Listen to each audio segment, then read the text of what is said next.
But for us, more than anything, we see the compassion practice as a way to begin to heal, to really allow us to heal the racial traumas that are very different from us, that are very different across racial spectrums, I guess I should say.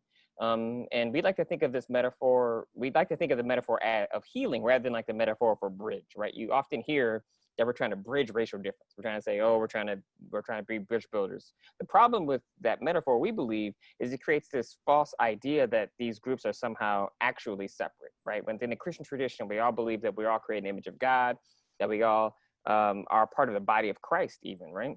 And so when you have the metaphor of a bridge, what it's basically saying is we have to find some false construction, something that's not, something to keep us together.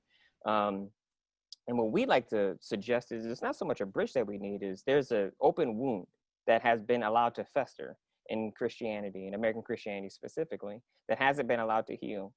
And so what the compassion practice does is it gives us the tools to tend to that wound, to heal it, to allow it to actually scab over. The scar is always going to be there. The scar is a part of the legacy of racism, particularly within the Christian tradition, but we can heal. That is something that we can do if we go through the proper kinds of treatment.